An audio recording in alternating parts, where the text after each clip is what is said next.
Hey, Sarah, there's a new movie about Michael Jackson in the movie theaters, and for a biography, it's a pretty good concert flick. Well, that raises the question, do audiences really want the truth? Do they want a good film or just a really good show with songs they already love? Well, it's because this movie takes about an hour, maybe an hour and 10 minutes to tell the story, and then it becomes a concert. And somehow that might be exactly what people are looking for, especially when the story itself is complicated and layered and maybe too tough to actually take. So today we're talking about the Michael Jackson movie, the art versus artist debate, and why some legacies seem completely immune to controversy. And here's the thing, does this mean these glossy, fact optional biopics are the future or just a very expensive tribute act? I mean, whatever it is, I'm going to say it. It's broken. Let's get into it, Richard.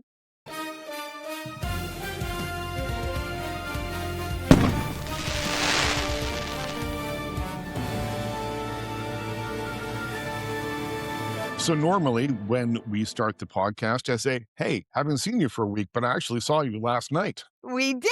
We got to cheers to Moulin Rouge, which you know what a big Baz Luhrmann Moulin Rouge Mhm. fan I am. So I was like really, really looking forward to this. And I cried 45% of the 2 hour and Really? 30 minutes. Yes. Well, it's funny because I've seen this show a lot of times, but it's not exactly my thing until I sit down in front of it. And I'm thinking, "Oh, this is super fun. How can you not sort of enjoy this?"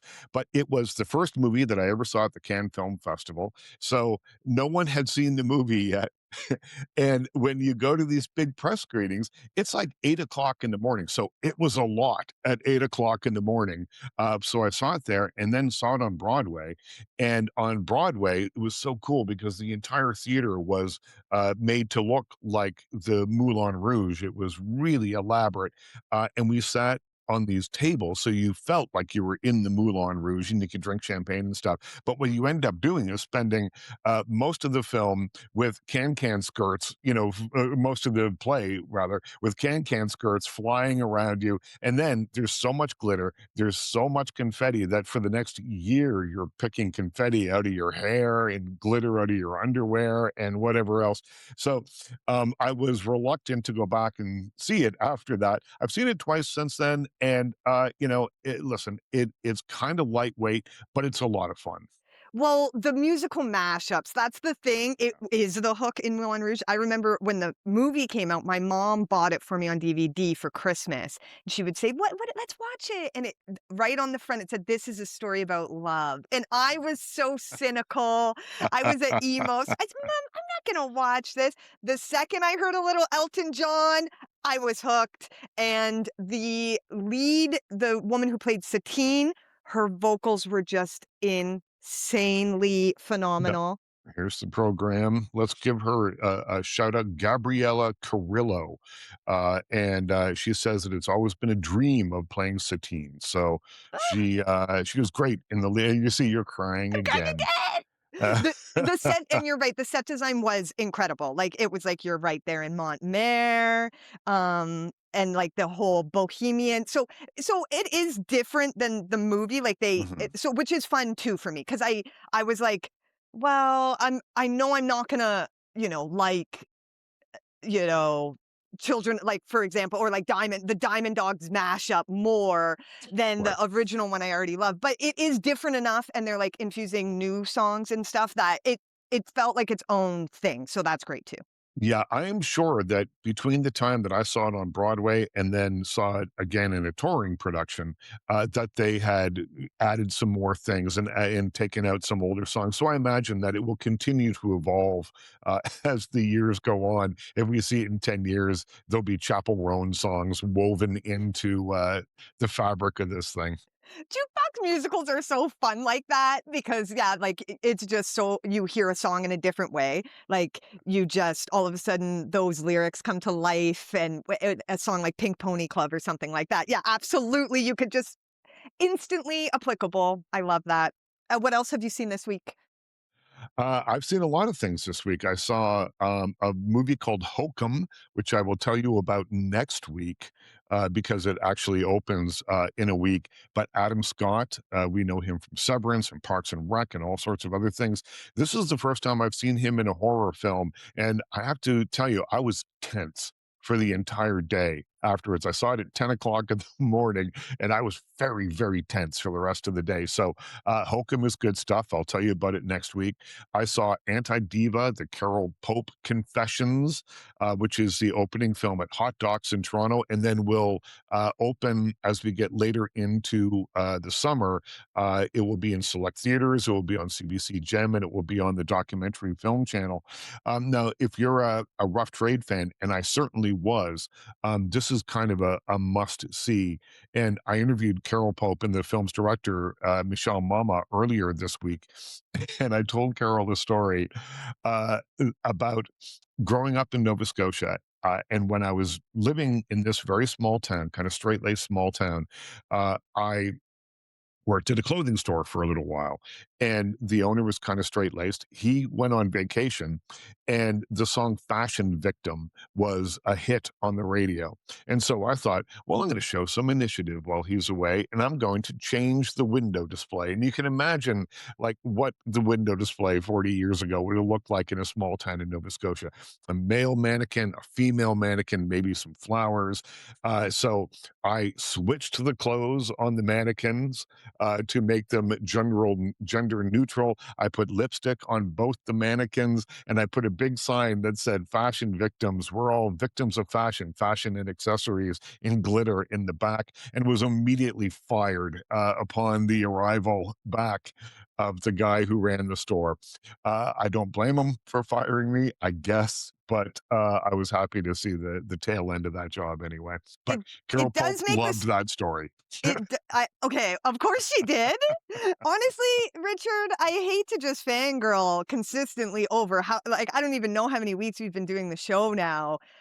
It's still happening every time, I have to say. No, But no, no, no. I saw Moulin Rouge at Cannes, and now, oh, Carol Pope, love this story of and the fact that you got fired just is the cherry on top of that story. Yep. Like, you are so badass. Like, who was doing gender neutral window displays back then? Well, I don't know that we would have called it that, at the time, but, I was a big Rough Trade fan, and I interviewed her for the first time, like, 40 years ago, backstage at some sort of event we were at, and I remember and we talk about this interview will air, on my radio show, in a month or so, when the movie goes to, the streaming services and things.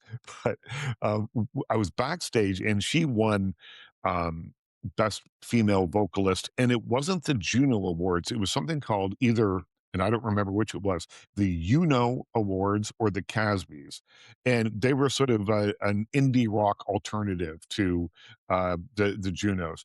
And so we're backstage, and so as people would win on stage, they'd come back, and then we'd ask them questions and things. But what I loved about it, and is that I got to interview her, super cool. But I was sitting at a table next to the parents of a band called The Spoons. And they'd had big hits with Nova Heart and Romantic Traffic and that sort of thing. And there was food being served. And the Spoons were very popular then. They're still playing. Gord Depp and the band are still on the road playing, and they're still fantastic. Saw them recently. But their parents would pick up the spoons on the table, and instead of applauding, they'd bang the spoons together.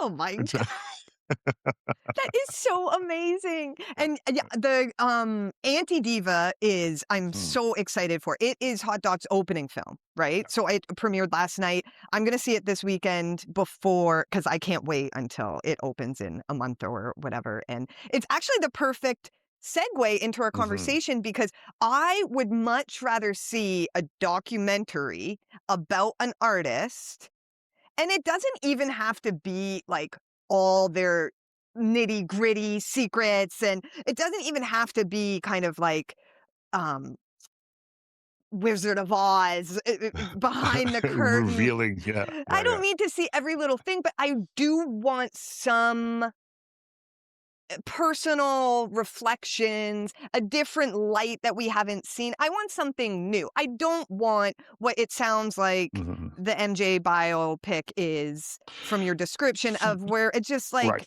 like taking old IP and kind of, like, remaking it. Like, this is what the Thriller music Right. video could look like if we made it into a film now, like, it seems kind Well, of I mean, careless. but we're talking about two very different things here. So one's a documentary, and one is very much not a documentary. So the Carol Pope film is gritty by times, and is revealing and shows you and tells you things about Carol Pope and the band Rough Trade that perhaps you didn't know. And it's structured in that it goes forward and backward in time. Interesting. I was quite engrossed by it. The Michael Jackson movie is not a documentary. This is a story, much like the Broadway show, which begins with them in the living room of their parents' home in Gary, Indiana. You've got Joe Jackson, who was their father, putting them through the paces, the Jackson Five, with the sort of discipline of a Marine drill sergeant. And you see Michael being beaten, you see the abuse that he suffered. And so it starts off, with kind of a heavy tone to it. And then the music starts. And all of a sudden, it becomes at a certain point, about an hour or and a bit in, it just stops telling the story completely and becomes a concert film. And that's what people, I think, are expecting from these big movies. If you look at Bohemian Rhapsody, where they took the various pieces of the band's history and put them together out of order in a different kind of way so that they didn't really reflect the true history, but it gave lots of opportunities to wedge in music all the way through, and that's what keeps fans happy. So Mhm. you have to, I think, figure out what your expectation is when you go into one of these movies. Am I going in to see Bruce Springsteen movie, which was dark and kind of gritty and about depression and about, a hardscrabble upbringing and how it affected his music, which is sort of what the Michael Jackson movie is about, except that the Springsteen movie brought a shovel and really dug down and got a little bit deeper with it. And the Michael Jackson movie doesn't do that. It is meant, I think, to be just a more broadly based entertainment. It was apparently originally shot to include the more controversial aspects of Michael Jackson's life, the sexual assault allegations and that kind of thing.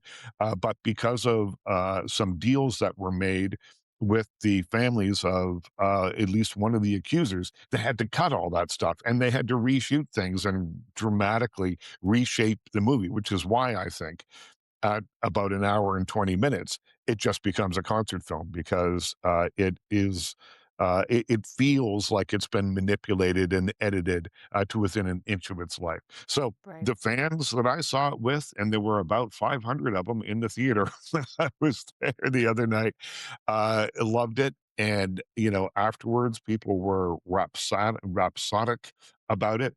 I was not necessarily one of those people, but certainly the performances are good in the film, but it isn't a movie that reveals anything. And maybe Yeah. 16 or 17 years after Michael Jackson passed away, there's nothing to reveal anymore. Maybe we know everything already, but without any kind of revelation, those stories that lead up to the concert footage seem, been there, done that. We've seen this already, regardless of how good the performances are. That's the thing, it's so formulaic, Yeah. and regardless of how much you love the movie, like, or music or artist, like, I keep thinking of Rocket Man, which I've already Yeah.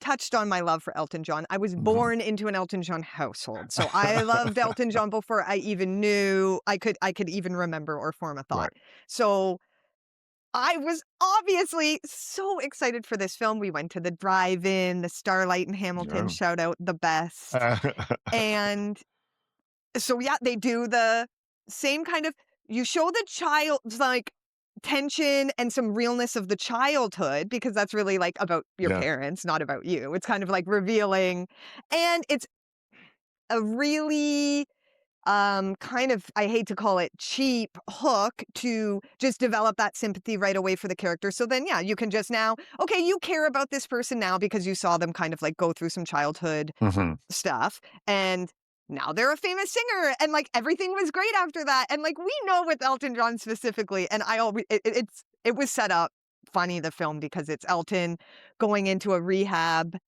group, like a AA meeting, and he sits Mhm. down and he begins speaking, and then the film starts. So I always thought, oh man, like imagine you're in an AA meeting and Elton John walks in and then just goes off for 2.5 hours and you're just, which is kind of as ludicrous as the film ends up being when it's just kind of like just from that superstar perspective, and yeah, you might as well just, like, throw a CD on, and to me, nothing's gonna be as good as, like, the actual artist that you Right. love, so it seems kind of pointless, and, like, I don't know, it lets your mind go to places that, like, I now have created backstory in my head for Elton John and Bernie Right. Taupin, like, to me, they were in love and, like, um I guess that's why they call it a blues is like but there was none of that. There literally and so now it's like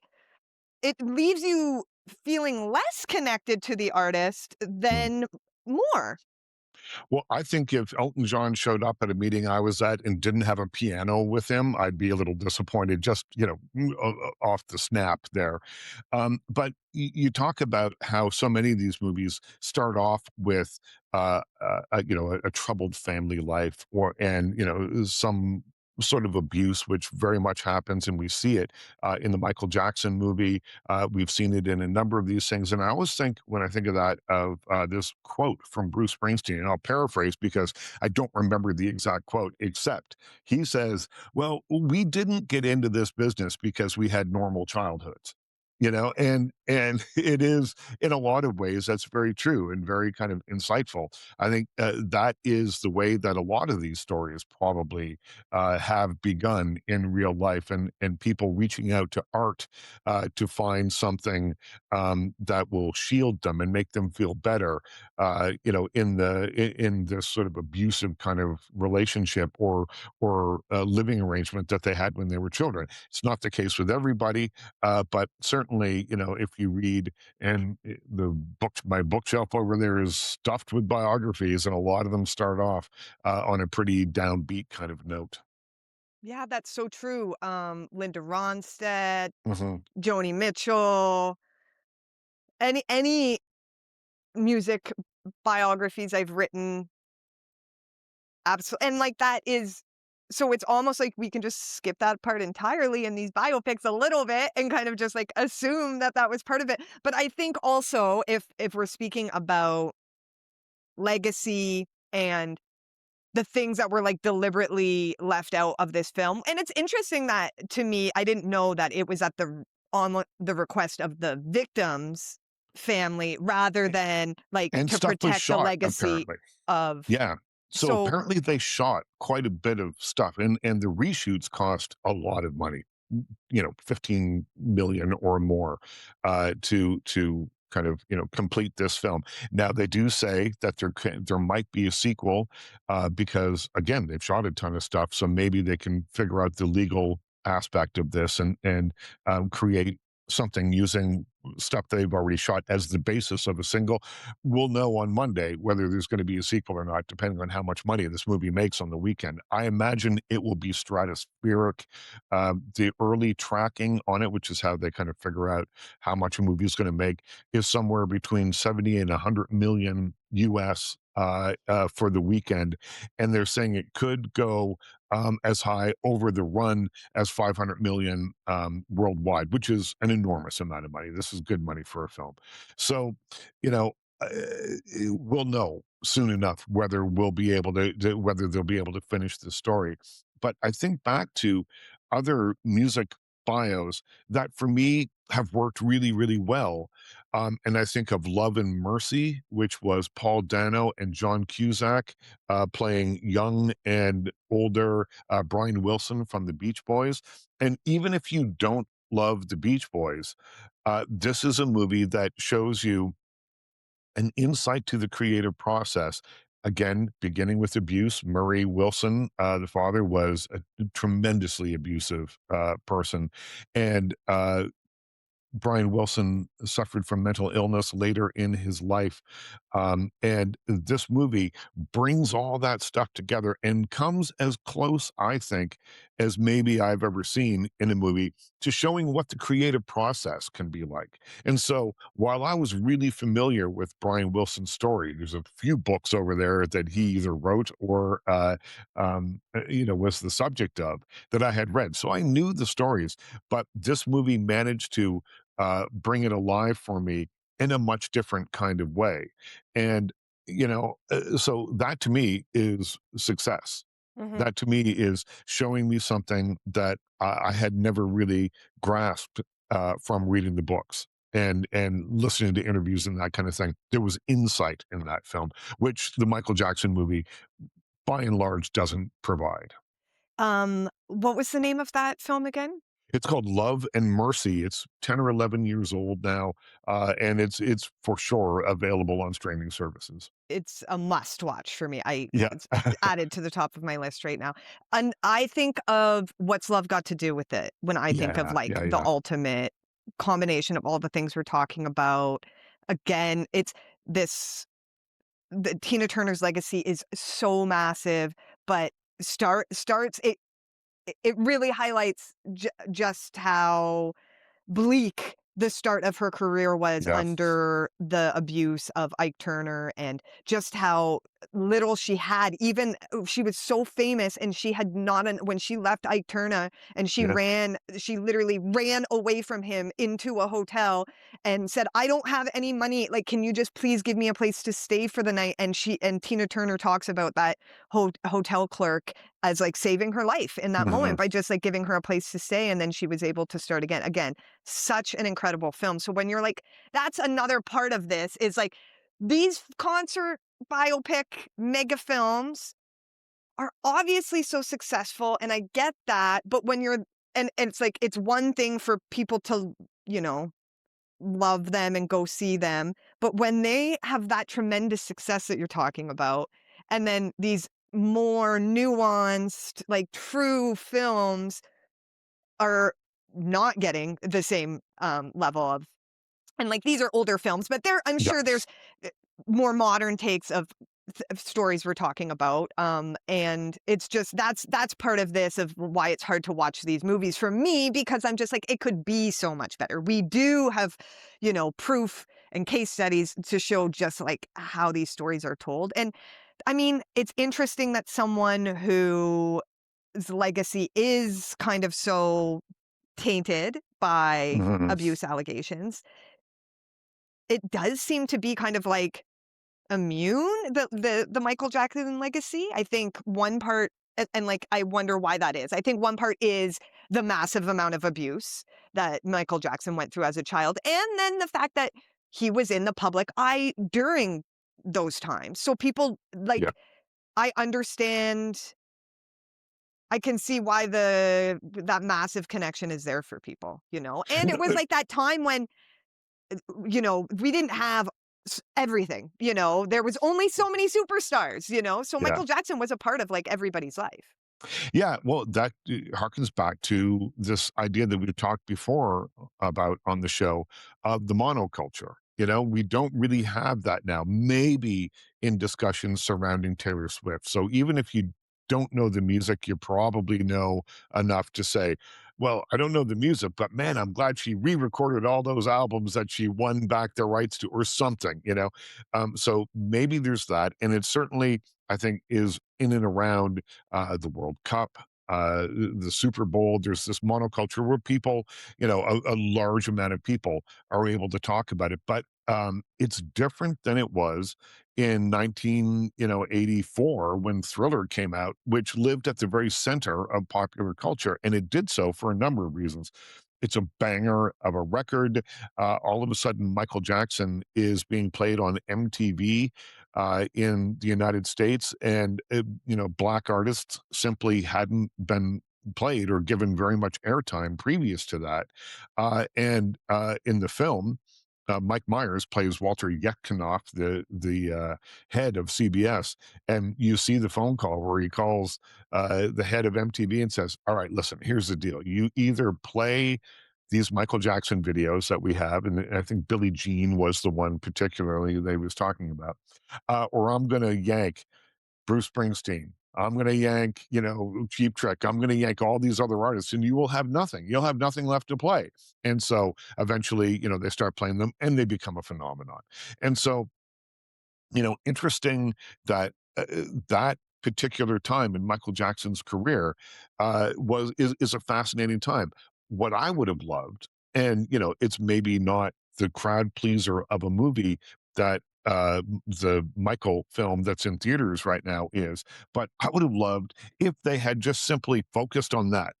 Here's the making of Thriller, and Mm. given us 3 months in Michael Jackson's life when they were recording it, when it comes out, right up until the time that the first video drops on MTV and goes stratospheric. I mean, that you could have, I think, gotten some insight, gotten some, a real kind of sense of excitement happening around that. I love movies that don't try and tell the whole cradle to grave story. I like My Week with Marilyn, which tells the story of one guy, a young guy played by Eddie Redmayne, who got to work with Marilyn Monroe for a week. And Oh, that's it. That's the story, you know?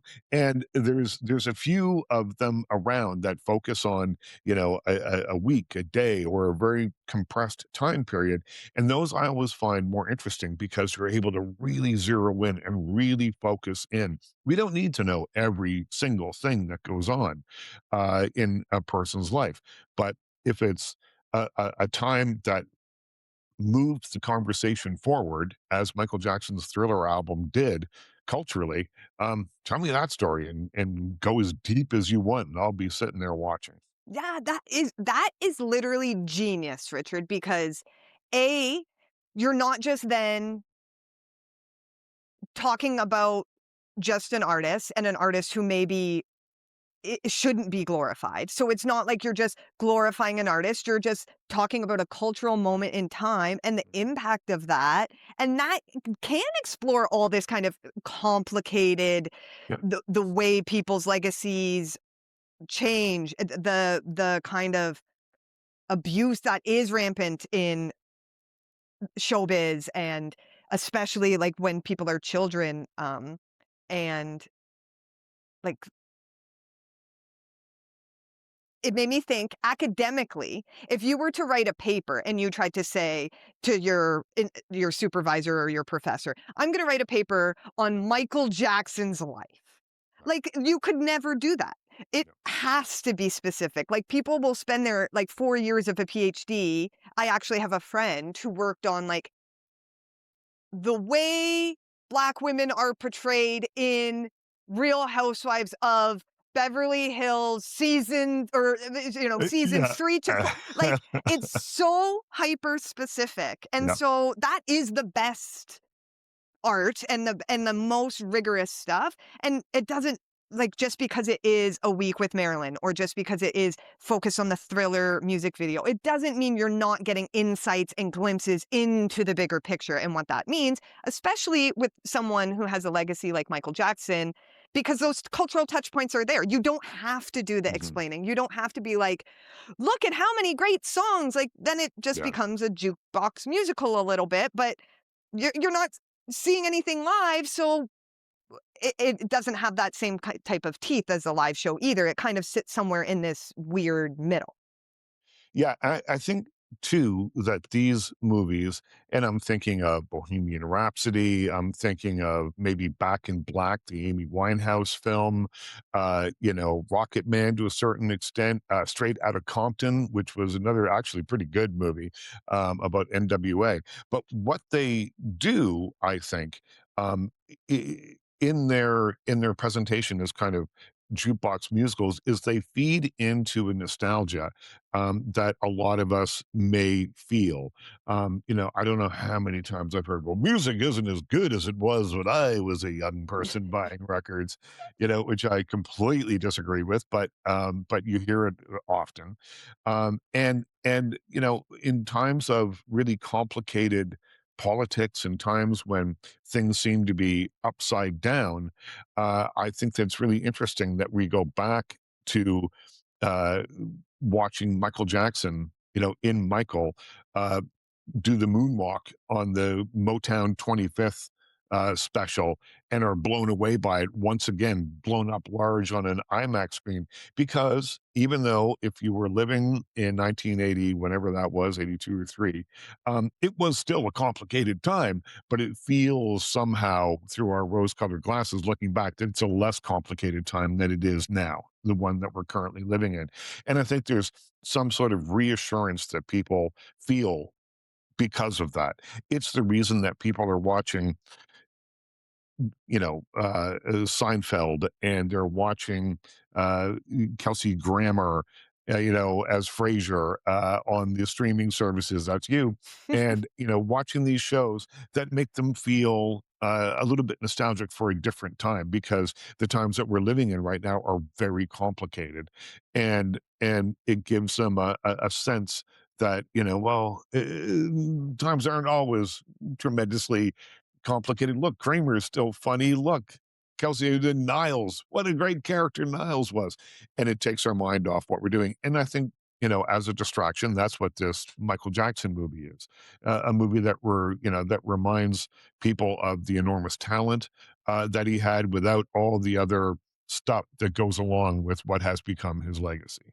And that is the thing that I'm glad you reminded me of because I don't want to not give the kudos to that talent. Like, and that's the thing too. These not only like my love for Tina Turner runs so deep, but by comparing what's love got to do with it to like Michael Jackson has a much more massive catalog and so that's why I would be remiss not to say that it's kind of an unfair comparison and, there is just part of this connection that people is not I'm not trying to say it's just one thing or the other.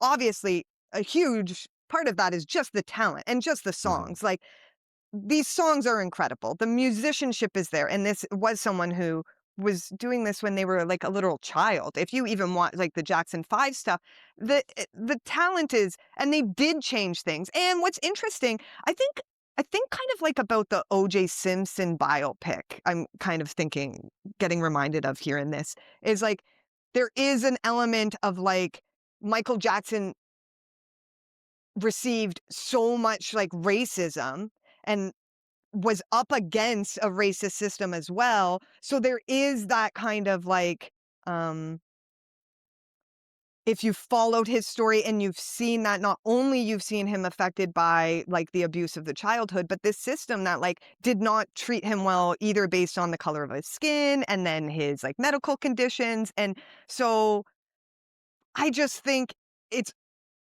there's lots of reasons why people sympathize and would still continue to sympathize and maybe not want to believe certain things or only be willing to take it to 1984 and then, that's it. And part of that is just the talent too. And like these songs are incredible. The dance moves, like the cultural moments, like yeah, the moonwalk, they literally That was on the news the next day. Like that's sort of, because he didn't invent the moonwalk. It's well documented that it had existed for decades before him, but he certainly popularized it. And I remember, I don't think I saw the special live on television. I worked a lot at night in those days. But the next day, on my VCR, watching it back or seeing it on the news, it was something that everybody talked about. Did you see this thing? It was crazy. It was like he was looking forward, but walking backwards, but he was gliding and floating, and it was incredible. And it was something that a lot of people talked about. And I'll tell you, the recreation of it in the movie is lengthy. I mean, you see the whole song pretty much, and it leads up to this incredible moment where he does the moonwalk, and it's still exciting. You know, it still has that juice. It's a recreation. It's Jafar Jackson. It's not Michael Jackson doing it, but you can see the showmanship is still there. The idea that this is going to blow people's minds is still there. But it was something that people talked about, and I think that certainly for viewers of the film of a certain age, there would be that nostalgic feel like, "Oh, yeah, totally ruined." I remember, you know, people would say, like, "I remember what I was doing when they landed on the moon." Well, there's gonna be a whole section of pop culture geeks like me that'll be like, "I remember what I was doing when he did the moonwalk," you know? It is almost at that level, and Yeah. that's the thing too, if we're talking about when people say separating the artist from the art and that conversation, what my mind always goes to is not so much in the separating the artist from the art, but in the recognition that for some artists, their work becomes bigger than themselves, and it Mm, represents more than just themselves, and it's kind of like giving them as just an individual person who maybe did some horrific things, too much power. Like, it's almost like a continuation of giving them this power. I always think of Woody Allen. Most of like, so much of Woody Allen's catalog is starring Mia Farrow and mm, giving us incredible versions of Mia Farrow and, like, her greatest work. And she would probably say that too. And if anybody was affected by Woody Allen's actions, it's Mia Farrow. mhm. So do we does that make sense kind of what I'm saying? Like, I think about this a lot, but I can't really articulate what I mean here. Do we give him too much credit by just saying like, well, we can't watch this anymore at all because there's this, it reminds me of it's, obviously I can't get that part of it out of my head, but Yeah. then are we not kind of doing a disservice for the victims The as Yeah. well? Well, One of and the Michael other Jackson's people that were victims involved was a in those films. choreography and worked with him after as well, and is a fan of Michael Jackson's music, Mhm. so what do we do with that? Yeah, I mean, that was an argument that was made, like, in terms of let's just use Woody Allen to continue the idea, to continue the thought that, if you're saying, "Nope, I'm not gonna watch Woody Allen movies," then does that automatically discredit the work of the cinematographer, people that were background work that day, the actors in the film, et cetera, et cetera, et cetera, et cetera? And it doesn't. I mean, I generally tend to think that a piece of art kind of stands on its own, and maybe not always, but by and large, for me, I think of The Thing. Now, part of it is that, I don't spend a lot of time researching who's making what. And I have gotten myself into trouble by reviewing movies in the past that you get, sort of beaten up for online, by people that are like, "Did you not know that in 1984 this person did," and it was like, "Hey, you know what? I I didn't. did not know that. I did not know that." So, I think that, this whole idea of canceling artists, it's exhausting, and it takes a lot of effort, and you can think of their art and their art separately if you want to, or you can choose not to and boycott Woody Allen movies or whatever it might be. But I think it's a personal decision, and I don't think there's any blanket statement really that can be made.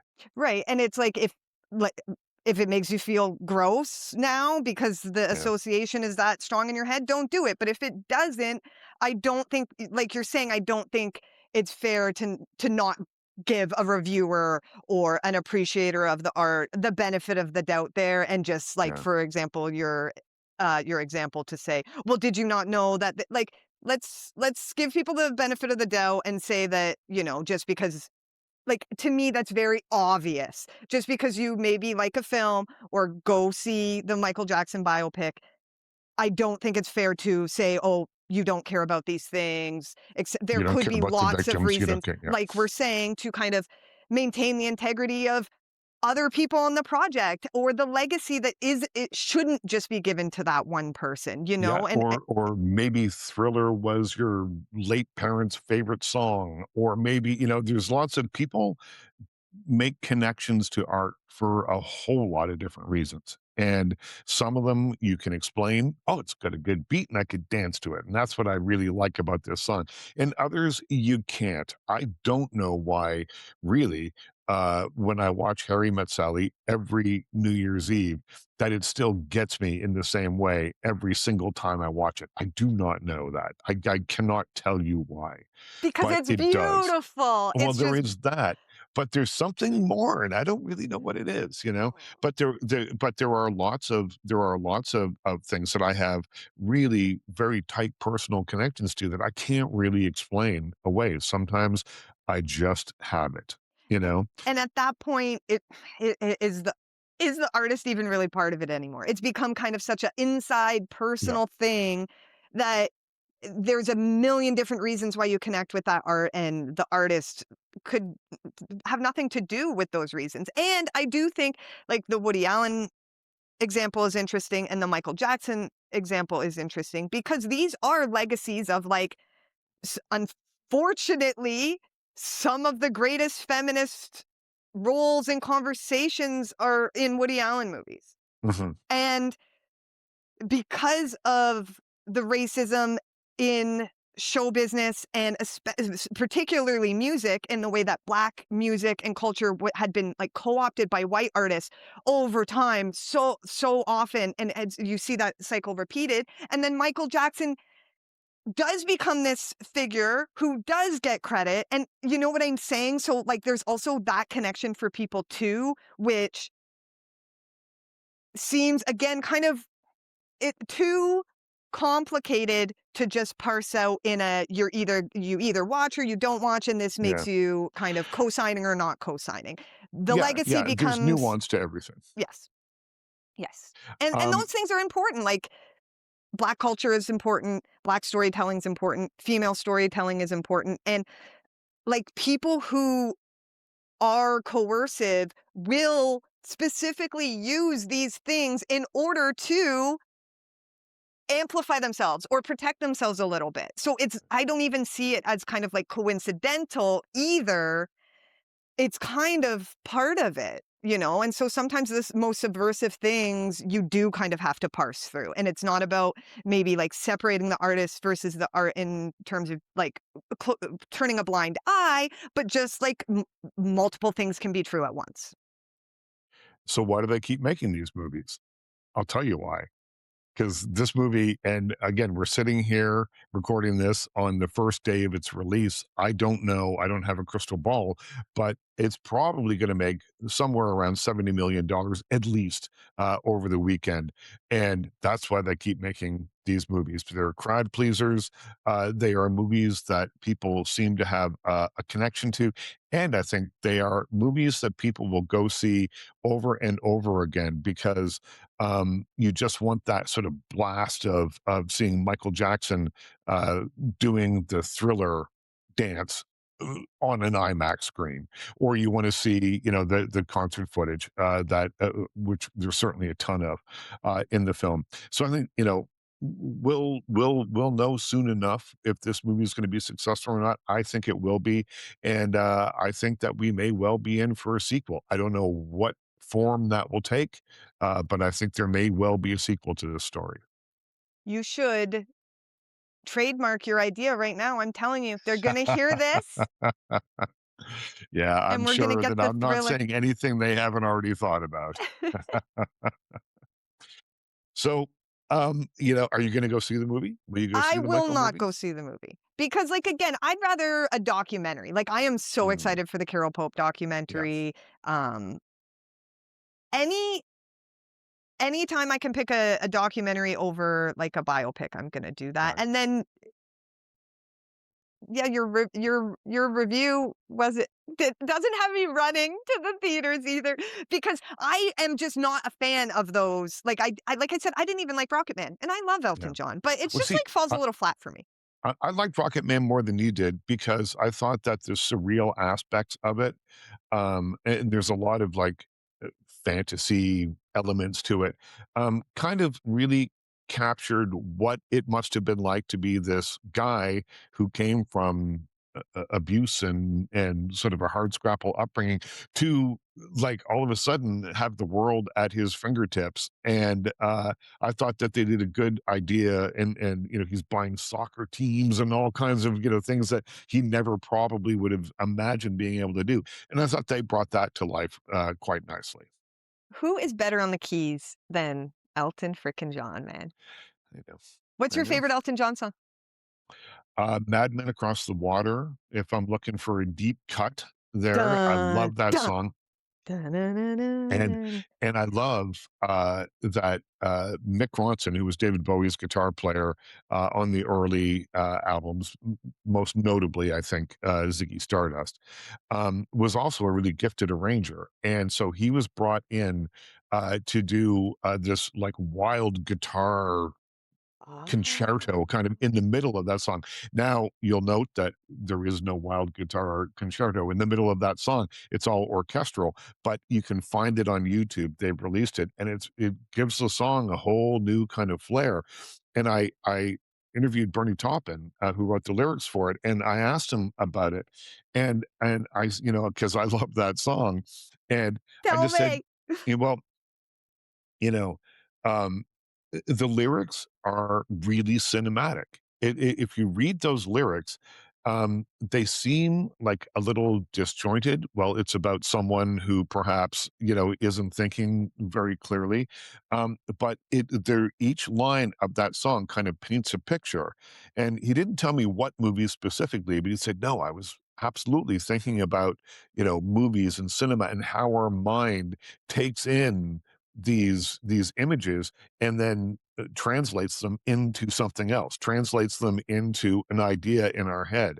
And since then, I've always been a fan. Well, I was a fan of that song beforehand, but I'm a bigger fan today. Yeah, that would do it, and I can see it very Yeah, well. yeah, it's a great song. So good. I like Honky Cat. I mean, it's hard for me to Yeah. pick a favorite, but, uh, Yeah, Honky no, Cat's my favorite. I liked, all those sort of early albums, Honky Chateau and, Caribou has some great songs on it. I like, there's that again, but it's nostalgia for me. I mean, these are records that, started coming out when I was so young that, when I first saw the spine of an album that had the name Elton John on it, I thought, "Well, that must be like they do in school where they put me down as Crouse Richard." So I thought his name was John Elton, Oh. and that on the spine of the album, they had just reversed his name, like they do in school. So, that's how young I was when I first sort of caught on to Elton John.